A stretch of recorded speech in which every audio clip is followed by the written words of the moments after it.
Hi, this is Berkowitz. I'm here with Rabbi Michael Feuer. How do you pronounce your last name? Foyer. Feuer. Okay, that would be spelled Foyer, but your name is spelled Feuer. Okay. If Uh, it's spelled that way in German. okay. Um, who is he's a soon-to-be dear friend who I have a lot more in common with than I do with the average person. So I'm really looking forward to this. And my interest, I'd like to explain where my interest in Rav Michael comes from. My passion and the source of my neshama is actually in writing fiction. And I've been doing that for years and years. And for those of people who don't know, there's a scholar, his name is Joseph Campbell. He wrote a book called The Hero's Journey, a whole series of books about the hero's journey. And the hero's journey is a way of understanding. I'll say it, but I hope, Michael, I hope you're going to help me out and redefine it more accurately. It's a way of understanding sagas, understanding stories that are archetypal windows into the human experience. And once you learn it, you'll realize that it's so incredibly essential that you should have known about it before. So, Michael, first, tell me a little bit about yourself. I mean, what do you want to know? I am I'm an educator, a content consultant, a sort of a spiritual counselor. I live in Mali I've got 5 kids, and every day is a new adventure. I mean, beyond that, we could get into the details if you like, but that's the broad strokes. And if people are fascinated by what you have to say and want to get in touch with you, what's the best way to do that? You can go to ravmike.com, Rob, or you can go to jewishheroism.com, which is my latest project on the Jewish oh hero's wow. journey that brings us together. Those are the best ways. Okay. ravmike.com, you find And everything that I and do. you'll be sending me the links and I'll put the links in the description so that Wonderful. I people appreciate that. Rob Mike also does counseling, which I also counsel, and I'd like to recommend that if you're going to do counseling, which is a hugely personal experience, you should do it with someone who has um, your spiritual outlook. Meaning, if you're a biblical oriented person, you have counseling from a biblical oriented person. It's so deep and so personal that I highly recommend it. So, how did I do in my description of the hero's journey? I think as a broad presentation, it's pretty accurate. I think it's important to understand that Hero with a Thousand Faces, Campbell's sort of foundational work on the topic, is really a cross-cultural study. He has a thesis, he calls it the monomyth. Says that all cultures are essentially telling the same heroic story. He was a scholar of vast knowledge. He went not to every culture, obviously that's impossible, to an incredible number of cultures, and extracted from their heroic stories a basic structure which he believes not only bespeaks the way we tell stories, but stories being what they are, they bespeak deep-seated archetypes and ways of Yeah. understanding within human psychology. Jung, he was a student of Jung, even though Jung's approach to psychotherapy never caught on quite to the degree that Freud did, Jung has a lot to offer, especially to those who have a less materialist worldview than Freud and are more open to the fact that there's a world beyond that one which we know so well.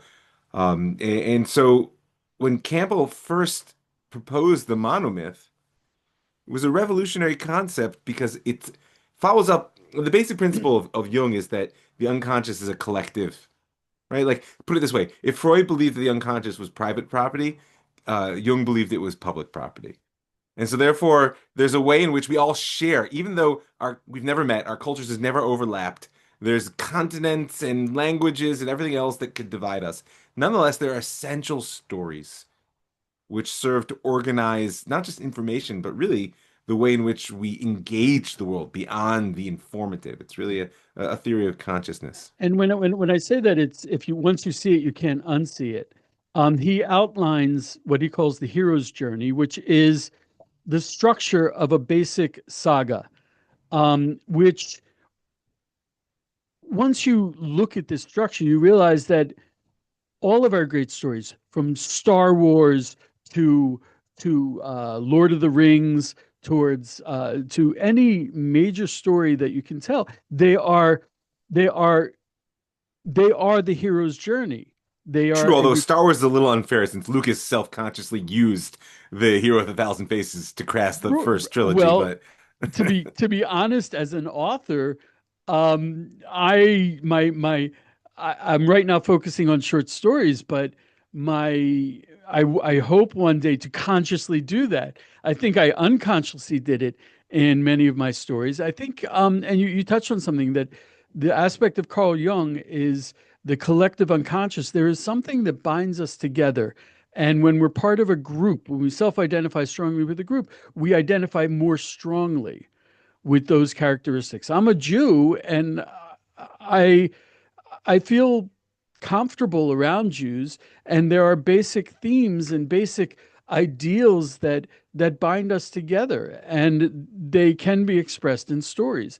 So there's a reason why Jungian psychology and the collective unconscious are such an essential part of sagas, of stories, I think. true. Um, so okay, so where else do we see the this hero's journey that people might be familiar with? Familiar with? It really depends on how well people know their stories. I mean, for me, I see it all over the Book of Bereshit that in the annual Mm, cycle of reading the Torah that we're really getting into the heart of right now. In fact, my own journey into the hero's journey, what really launched the Jewish Heroism Project, my latest project, and I've created actually a video master class out of the Jewish hero's journey, was basically picking up Campbell's challenge. He claims that every culture is telling the same story. I said, okay, I'll take that bet. What's the Torah's heroic journey? And so, with an effort to divorce myself from the easy solutions, I spent 2 years researching, learning, testing, crafting, and I do believe that I have given expression, perhaps not to the only hero's journey, but to a solid structure within the conceptual framework of Torah that's reflected also within the narrative. So you see it in our stories without really much question. right. So that doesn't surprise me. And what I'd like to do is I'd like to go a little bit delinear, and I'd like to walk through a basic hero's journey, which is a circular pathway. So I'll post, hopefully I'll be able to put in the video a picture of the graph. It's something that I have on my desk as a writer, so I can refer to it, and it helps guide me through the stories that I'm writing. So hopefully I'll put up the graph, the picture.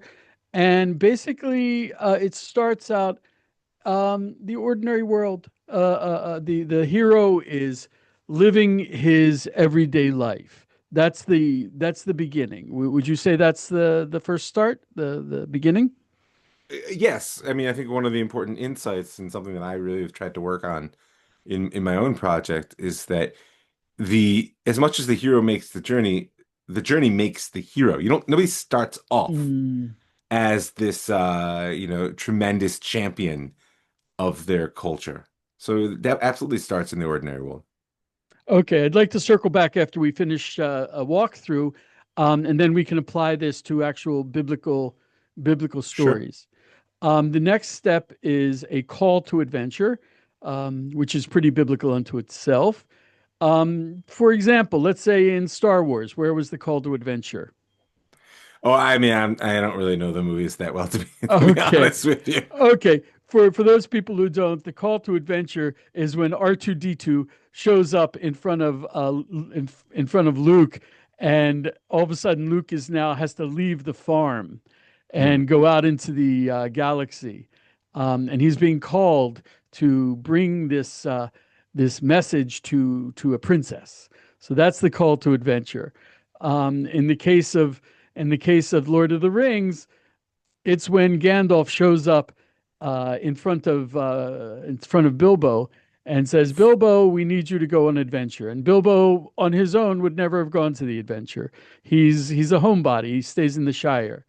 And that's where we see the third part is refusal of the call, which is Luke didn't necessarily want to. He had other plans. He was going to go to the academy to learn how to be a Jedi fighter, pilot.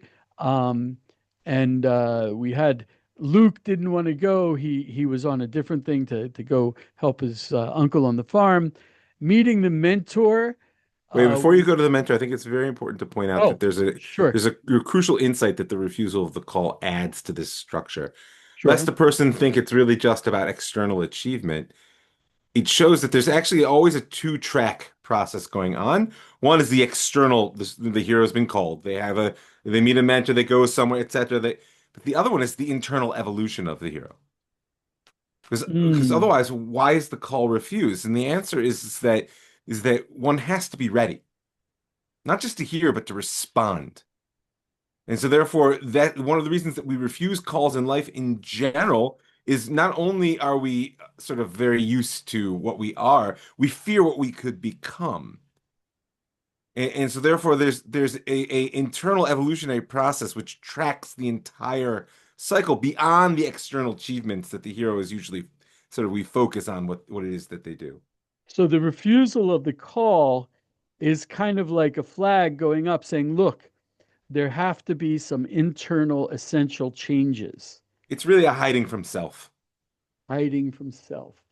That's a powerful phrase. Um, yeah, and that we see all throughout the Bible. Sure.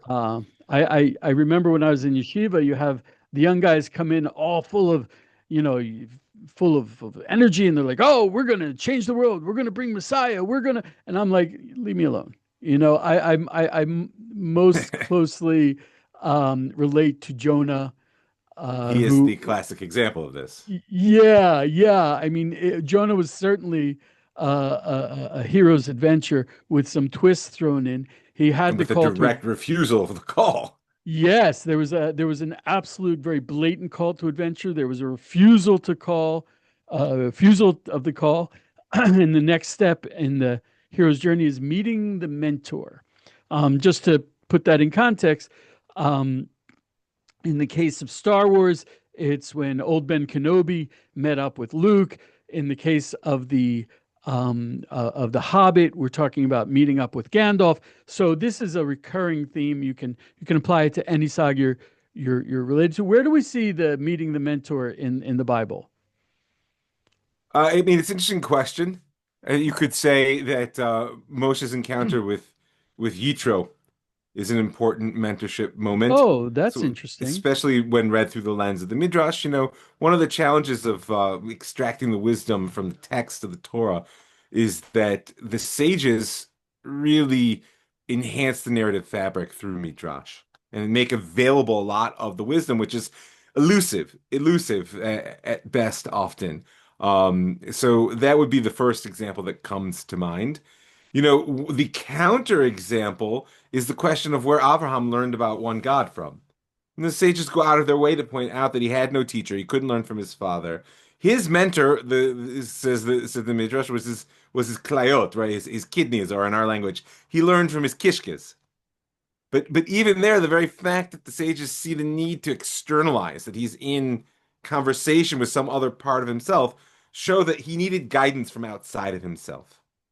It's and there's a side to say, and I was thinking about this over Shabbat when I was thinking about the incredible opportunity to speak to you about the hero's journey, and I see this as a step in my improving my writing. Was that Abraham actually he didn't start the hero's journey. We actually catch him as continuing his father's hero's journey, and you said that the text is kind of scarce in the parts that we need. I always wanted to find out more about Terach, about Abraham's father. Where did his journey start? What drove him out of his homeland? Because It's he, it's an interesting question. The yeah, sages are that, not so enamored with Terach. right. He's almost the anti-hero. And that's the classic midrash we have of Abraham. smashing the idols in his father's shop. Hmm. Um, and even though you mentioned Yitro and Moshe, I have to figure out if I'm going to speak English or Hebrew. Uh, um, Yitro, on the other hand, was also not the pristine, perfect hero or mentor for Moshe because he was not he was the priest of many gods. He was not just the priest of God. Well, listen, one of the hallmarks of the hero's journey and real stories in general is that they're gritty. There's always Mm, texture. yeah. Stories where characters are reduced to smooth archetypes don't hold the imagination because they're not reflective of the world in which we actually live. It's one of the reasons that every single hero that we have in the Bible has obvious flaws and failures. Yeah, it's sometimes it's the twists that drag you in. I remember years and years ago, I read a book. It was an amazing book. It was a book about a group of vagrants and vagabonds and it was told in a late 19th century northeastern America, like around Seattle and whatnot. And they were on a journey. And at the end of the book, they interviewed the author, and she said, "Yeah, this is the story of the Wizard of Oz, told from the perspective of Toto." And the narrator was a deaf mute. And when she said that, all of a sudden I saw the same journey in a different perspective, and it was brilliant. It explained to me why I so connected with the story, but why it still seemed fresh and new, and even a little bit gritty and surprising and shocking in ways. So yes, the hero's journey, but we see twists and, as you said, I think rightfully so, grittiness that can really show you that this is a much richer paradigm than people realize. The paradigm of the hero's journey. Well, one thing I can tell you is that in both my learning as a student of Torah and in my work in counseling using the tools of narrative therapy, and in my crafting of stories as an author and content creator, you always have to remember the link between the words text and texture. There is a weave to real literature. A real story has a texture because you're meant to run your mind, your heart, your soul across the narrative. And there are places where it's smooth, there's places where it's rough, it's places where you catch and places where you fly. And those are the things that teach you about yourself. Yeah, it's interesting you mentioned that. When I was discussing this with my wife, she looked at me and said, "Hero's journey. Well, what about your journey?" I mean, I began as this, suburban conservative Jewish boy in North Jersey, and eventually, I mean, the big milestone was, I guess there was some kind of call to action, and I ended up in Israel, milking That's, I cows mean, in the some IDF, kind of and that's a biblical call to action if there ever was one. there you go. It's Hashem telling Abraham, "Go, go," um, and I'm seeing myself now. I mean, I'm in Israel still, but I've kind of come full circle where I'm living a pretty suburban life, you know. But I think it's it's it's important to learn the hero's journey, also to put your own story, your own life story in a framework. Would you say that's true? Absolutely. And I would encourage you not to give up on the heroic arc of your story. One of the things that Campbell says in Hero with a Thousand Faces that every hero's journey is essentially a series of coming of age stories. Oh, There's really? a there's a cyclical element as you pointed out. Think about it, right? The hero sweats and toils and suffers to get over the mountain pass, becoming the person who can face the dragon on the other side. So even though there is a cycle of the hero's journey just to get over the pass, life doesn't stop there. Right? They are transformed through their experience and ready to begin again. And so there's an important piece, and I work with a lot of people on this question of when you say to someone you need to conceive of your story as heroic, many people think you're trying to just inflate their ego or encouraging them toward delusions. But the reality is anyone who is a husband, a father, a friend, or a wife, it's not a male thing. I was just speaking, between you and I. has a hero's call within all of those relationships. Right. Right. And though not everyone answers the call. That's always true. In fact, I And would say, and they'd say the heroes are the exception, not the rule. I find that if you don't answer the call, you end up paying a huge price for it. This That's is, but at the same time, you pay a price also to answer the call, because most of us, identity and comfort in who we are right now is one of the greatest sources of inner sort of momentum, in that case, inertia, inner inertia.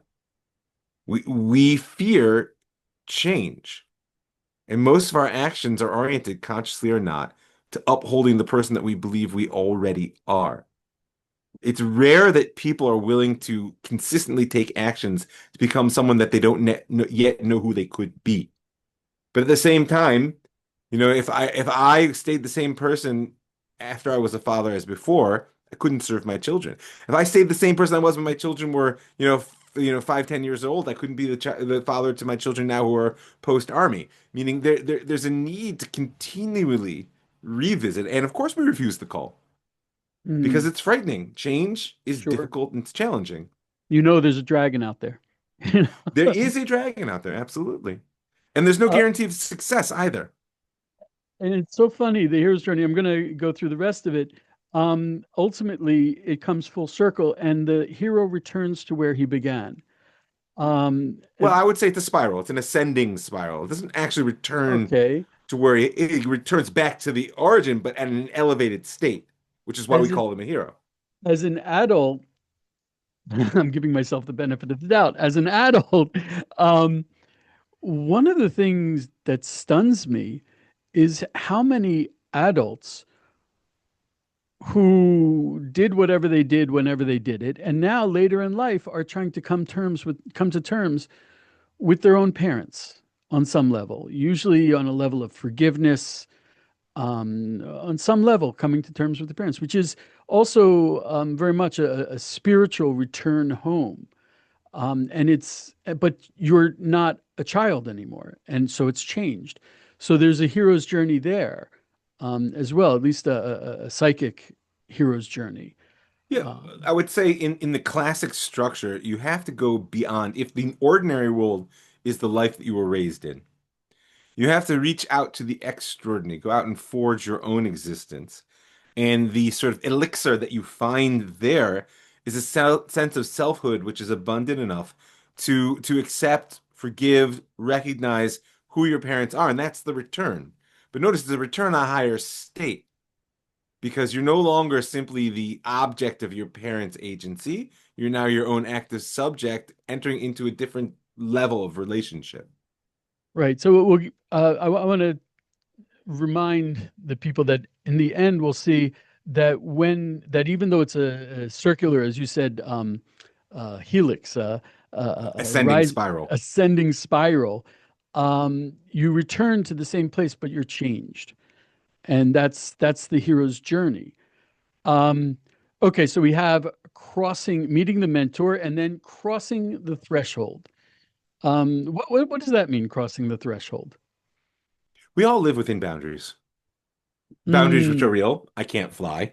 There are boundaries which are constructed by my fears and my self-judgments of what I'm capable of what I'm worthy of, what I deserve in life. Crossing the threshold can be moving from the ordinary to the extraordinary, is how I think of it.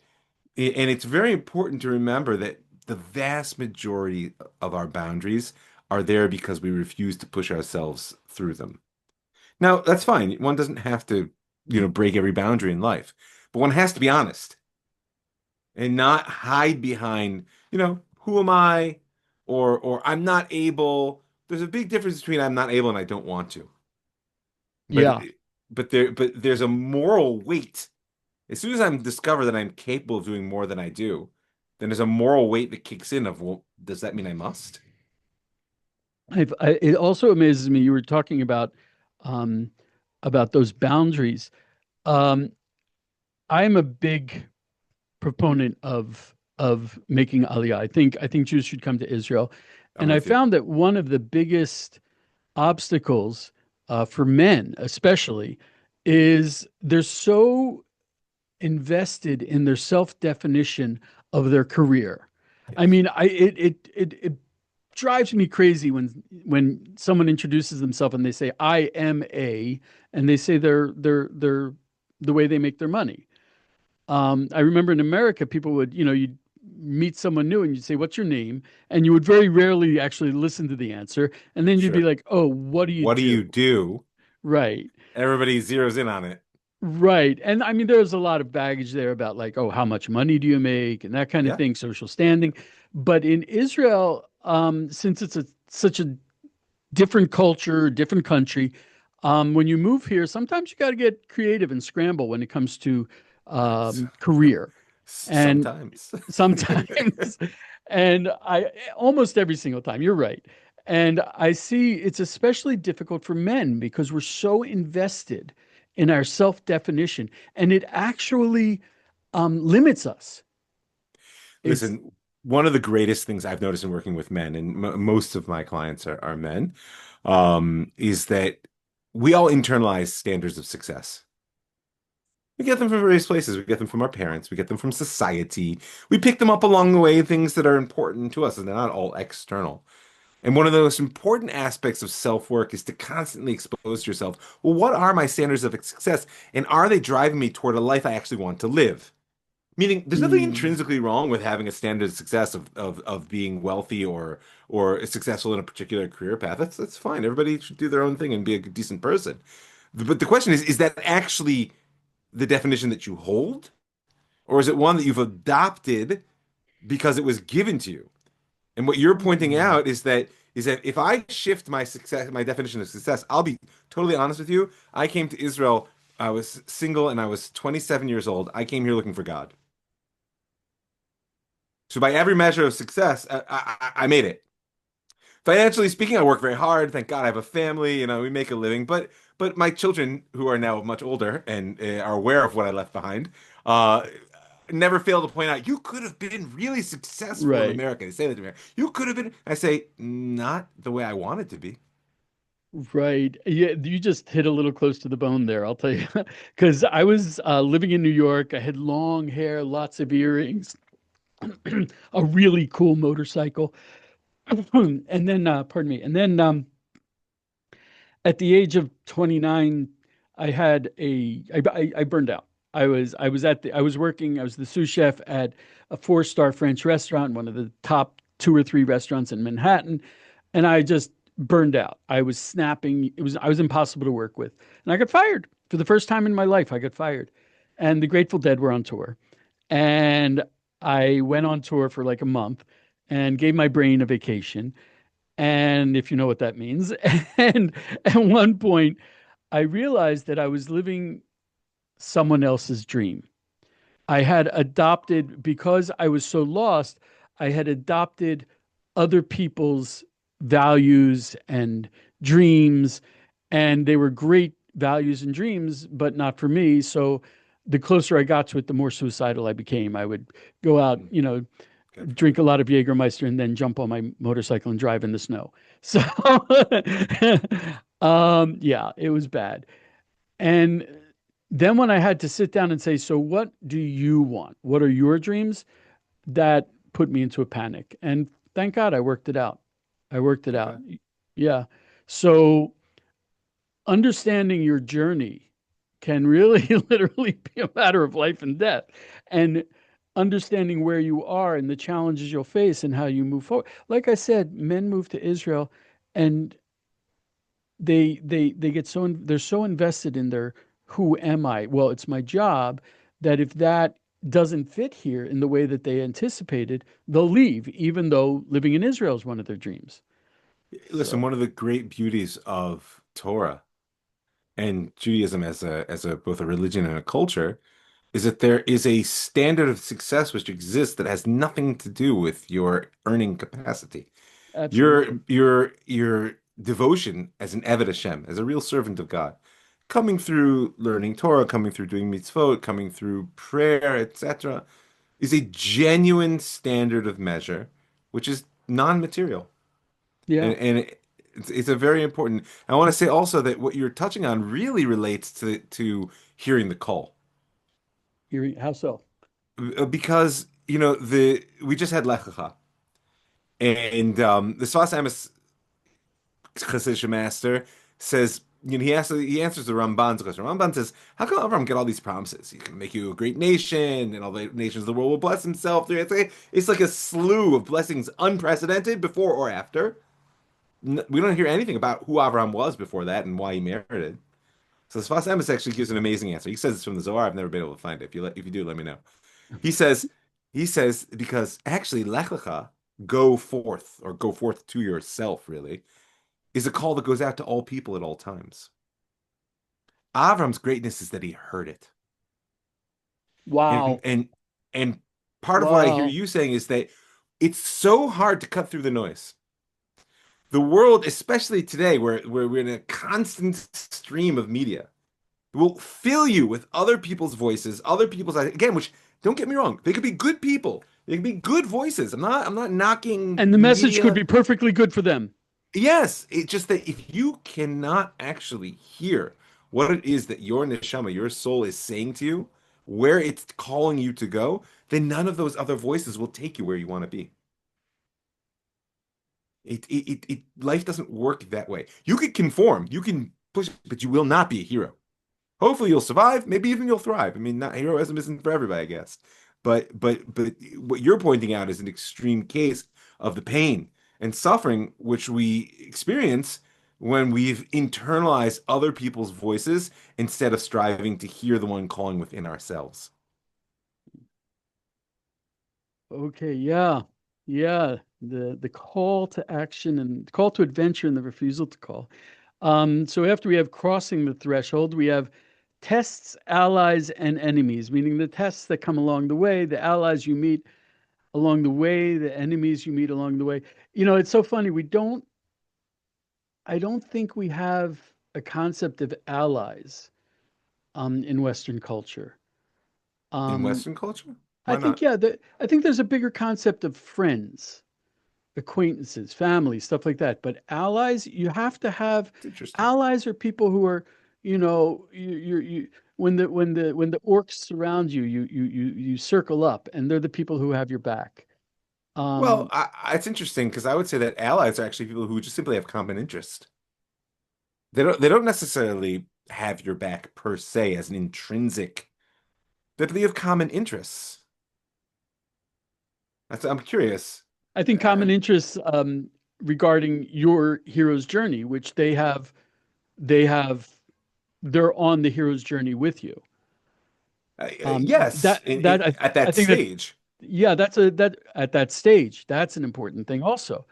Um, and I think Western culture really emphasizes the individual so much that they've kind of de-emphasized allies. And I know I'm saying that because I know that when I moved to Israel, every stage along the way, I had allies, people who I can point at and say, were it not for them, I would not have completed this stage and I would not have gone on. Hmm. I moved to Israel and I moved to kibbutz. And were it not for the people on kibbutz helping me move forward in the journey, I would not have done it. People in the army who helped me get through that. And army friends are for life. It's a very special kind of friendship. I did army 35 years ago. Um, and the guys in the army are still, I still count them amongst my dearest friends. Yeshiva is very much, I found that, it's not just sitting there with the books. You have allies in the community I'm in right now, is a bunch of English speaking weirdos. So they're my allies. They're my allies on the journey. So So yeah. in the Jewish hero's journey, this stage is the stage of Yaakov. Why would you say that? Well, first of all, I mean, just from a narrative perspective, Yaakov breaks through the threshold when he sort of deceives his father and receives the blessing, which it seems he was intended to receive, but the way in which it was done is, let's just say, questionable. Um, and then he's launched off into the unknown. And yet he has this grand vision of the ladder, and he struggles with his soon-to-be father-in-law and the questions of deceptions.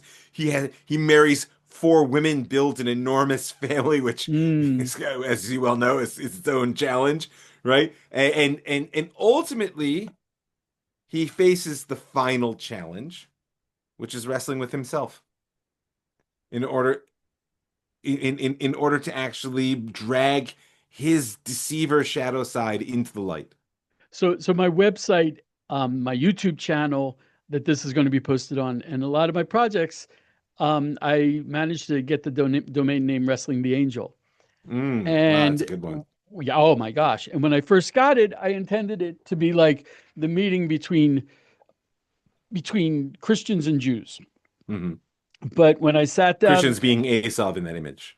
right, but when I sat down, I mean, when you read that section of the Torah, it's not really clear who he's fighting with and who gets injured and who wins. And I it's a mean, honestly, in very, Pshat, it's in the simple text, it is quite clear who's fighting with. It says, Vivata Yaakov Livado, he was left right. alone, and Vayavek Ishimo, and a man struggled with him. If he was left alone, there's only one man he's struggling with. That's precisely the verse I was hinting at. And ultimately, I think that is the hero's journey, or the journey that we all take, which is in the end of the day, we're all alone. And the truth is that all along we were alone, but we weren't. We were struggling with ourself in God's image. Every hero, this is what I mentioned about the refusal of the call and the fact that there's a personal evolution which maps onto the sort of achievement, the external aspect of heroism. Go back to your example of Star Wars, which I do know the movie somewhat. There's that moment in the first movie. What's the culminating heroic moment of the first movie? When Luke sinks the photon torpedo and Mm. destroys the Death Star, right? But what's it really about? Is he actually masters himself enough to believe in his ability to be a Jedi. He Luke, shuts down his target computer. use the force. Right, Use the exact. force. What does that really mean? It means be who you believe that you can be. Accept who you are. And the thing that I always like in these movies, it happened so clearly in Lord of the Rings, it happened so clearly in Star Wars, is you have like the one trial of the simple and smallest person, and it affects every other plot, every other hero. Cosmic implications. Yeah, which I think, I mean, it's of course maybe overly dramatized, but it's a very deep truth, I think, which is if you overcome and you do your hero's journey, you may feel it's like, just for me, but it's actually you're doing a favor for the entire creation. So this is a very important piece of the way I structure the Jewish hero's journey, which is that the culmination is malchut, which we translate Wow. as kingship, but as Wow. I'm guessing, considering your education, you appreciate the broader implications. Malchut is the ability to hold the context that lets pieces come to right relationship. And there's always three dimensions in which it functions. On the personal level, it's selfhood, all the pieces of me. So let's go with Luke, right? In that moment, he actually comes to accept who he is, and the pieces come together so much so that he's able to channel a cosmic force. But it's Mm. about accepting himself. There's also the interpersonal, classic leadership, right? He wins for his side and becomes a leader in battle. But what you're speaking about is actually the most profound and it's the most important part of the Torah's perspective on heroism, which is that Malchut really belongs to God. That there's a Right. divine kingdom that we have a capacity to actualize through our personal action. So in Lucas wasn't going to start talking about God, but what did that story prove? That good triumphs over evil, even or perhaps especially when evil appears most powerful. I think one of the first things that struck me about my journey in yeshiva, where I would wake up before dawn, jump into the ice cold spring, go out to the woods, and I would scream at God. It was like, it wasn't pretty. And I realized that being religious is accepting that it's not a material world where, if I pick up a ball and throw it, I'm doing way more than just throwing a ball. It's affecting all of reality. If I sit in a room and pray, that has implications for all of reality. because I'm in God's image, and it's that important. And I think, I mean, it's like in Lord of the Rings. It's like, so you have Frodo up in Mount Doom, and